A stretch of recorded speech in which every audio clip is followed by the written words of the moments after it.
between the forces of John de Warenne, the Earl of Surrey, and the forces of Scotland led by a man called William Wallace. And I know, because I fought here with William Wallace at the Battle of Stirling Bridge, but not for glory, nor for gold. I fought to free my country, and in doing so I was obliged to drive out the English.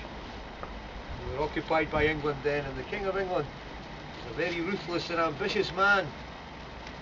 Edward I, the Plantagenet king. To understand why we were occupied by the English, you must understand a little bit of the history that went before. 10 years before this battle, our king was Alexander III of that name. He was a powerful king and well loved. He was also very friendly with Edward of England and married his sister, the Princess Margaret of England.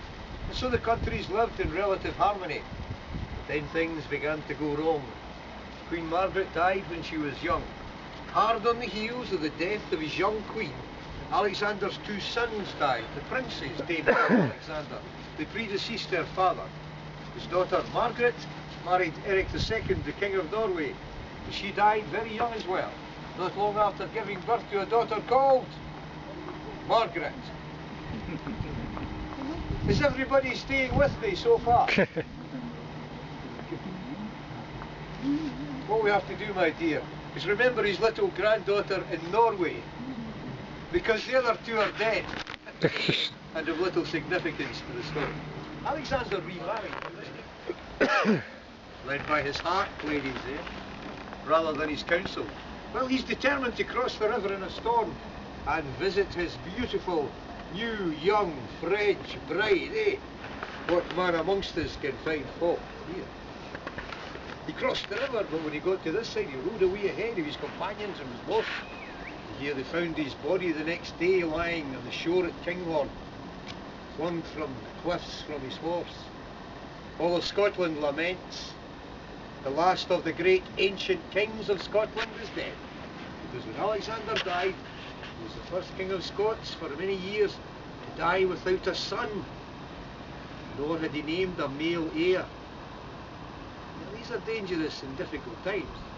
Meetings were held with Edward of England and Eric of Norway, and eventually it was decided that the law of primogeniture should take precedence. The law of primogeniture, which I'm sure you're all acquainted with, of course.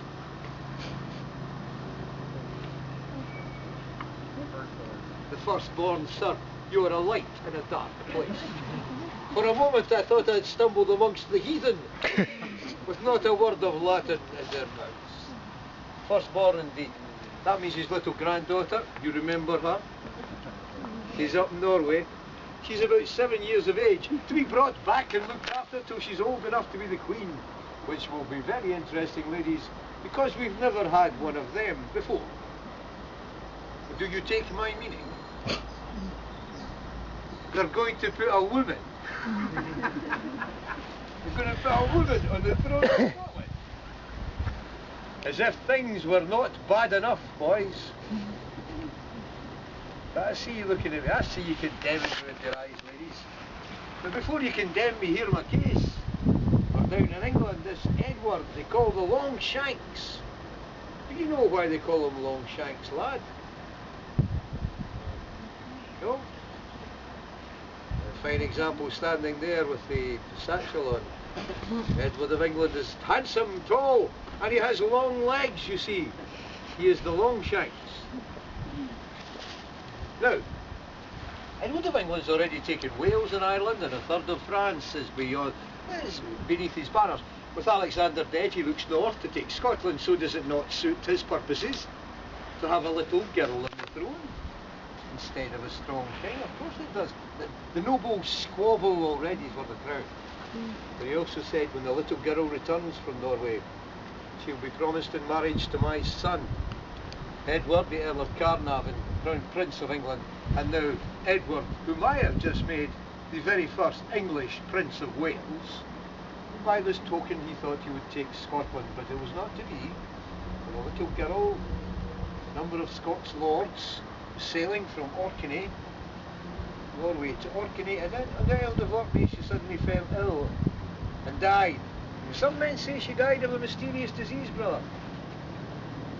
Other men say different. Well, I say this. What does it matter what men say? Because she's dead. And there's nothing we can do. But now that she's dead, that's the end of the great house of Canmore. They've ruled this country for a long time, 240 years more. Needed a new king, so who will we choose? We will choose by bloodlines to King David I, Earl Henry. Any man of royal blood could claim the throne of this country. 13 men claim the throne. Chaos. Unable to make a decision, nobles of Scotland decide to go and ask their old friend Edward of England for his advice. And after a number of meetings, and for reasons beyond my understanding, it was determined that Edward of England should choose the King of Scots. To show impartiality, you understand, lest there be civil war. Every man here knows Robert the Bruce should be king. He was promised the throne by Alexander II. But Edward of England will not choose a man as strong as Bruce. He doesn't want a strong leader in Scotland. He wants a man he can control. And so he chose the man, John Balliol. Your king will be John Balliol, the Lord of the Galloway. Long live King John. Well, long live King John, indeed. King John Balliol might be your king. But who will be his? Edward. He swears allegiance to Edward. John Balliol tried to renew an old alliance with the French, the Entente Cordiale. But Edward of England does not want this. He wants Balliol to raise an army to fight against the French. Balliol at once refused, and Edward of England does not take a refusal lightly. All of a sudden, this great ally and friend became the most vindictive and vicious English king to cross our border.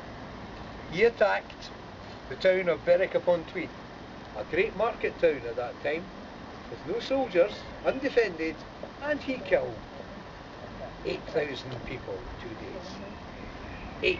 8,000 innocent people, men, women and children, hanging from the walls of Berwick. And one of the worst atrocities ever committed on these islands. He became known as Scotia Malii, the hammer of the Scots. Balliol attempted to fight him, was defeated, taken to the Tower and exiled to France. Now we're in the grip of the English magistrates, English laws, English taxes. And that was only a year before this great victory at Stirling, so what happened in a year, my young friends, eh? William Wallace happened. Have you heard of him? Well, a year before this battle, no one knew his name. Did they know his name now? William Wallace was born in the West Renfrewshire, in a small village called Elderslie. He was the second son of his family, so he studied to the priesthood. But for a man studying to be the priest, he had rather violent tendencies. On many occasions was caught fighting against English soldiers.